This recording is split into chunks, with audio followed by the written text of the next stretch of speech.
religious leaders, we need to talk. That's why I came over here to my fancy pondering weighty issues chair. You can tell it's one of those chairs because it has wing backs, which is what all those kinds of chairs should be.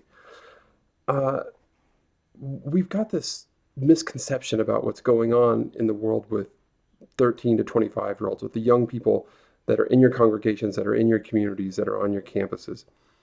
We tend to think that if they show up, that's the win, that if we can get them to attend, that will somehow lead to some kind of religious conversion or a closer relationship with God.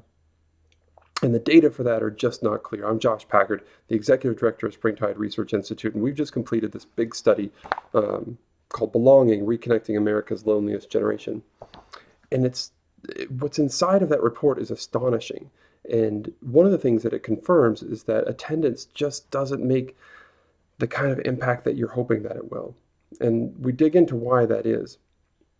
But I wanted to go a step further than that and talk not just about attendance, but identification.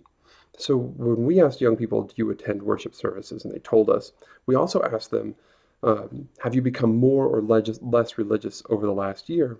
And the numbers there were just as interesting as the lack of impact by attendance.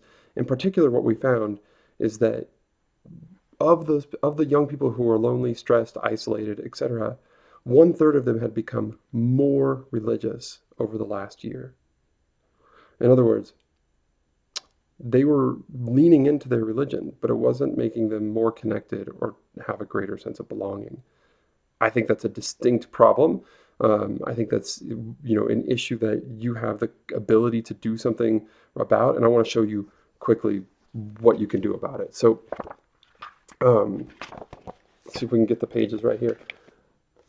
The red bar at the top is the number of the percentage of young people who feel completely alone and have zero trusted adult relationships inside of a religious institution. The number below it is how that metric drops by just having one trusted adult relationship. So in other words, 32% of young people who attend religious groups feel completely alone. 32% who have zero trusted adult relationships still feel completely alone. If they have even just one, that number drops to 14, and the stress level goes from 58 to 44. And it's not just about preventing a problem. At the bottom here, we see that we can increase the levels of confidence that young people have in their future by 10% by connecting with just one adult. Now, if we go up from 1 to 2 to 3 to 4, or even to the magic number of 5 trusted adult relationships, those numbers tip even more so in your favor. So again, attendance is not the goal here. Relationships with trusted adults, between trusted adults and young people, that's the goal. It's not that young people don't care about religion. Again, young people have become more religious in the last year, many of them. But it's having no impact on the sort of things that consume their day-to-day lives. They're the most lonely, stressed, and isolated generation that we've ever known. This period of time in COVID-19 has, of course, only exacerbated that even more. And what they're looking for are trusted adult relationships to help lead the way, to guide them, mentor them, to just be there, to listen, to check in on them, to ask them how they're doing. And what happens then is that we open up the door for what we call this sort of tipping point of belonging that happens after young people have these relationships with adults. And that belonging is really difficult to undo. Once you've got it, people tend to feel like they belong. That's how we create these durable, long-lasting relationships where young people feel like they are a part of a religious group.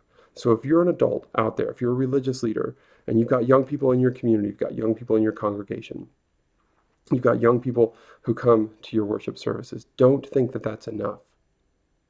Don't think that that's a replacement for your presence in their lives.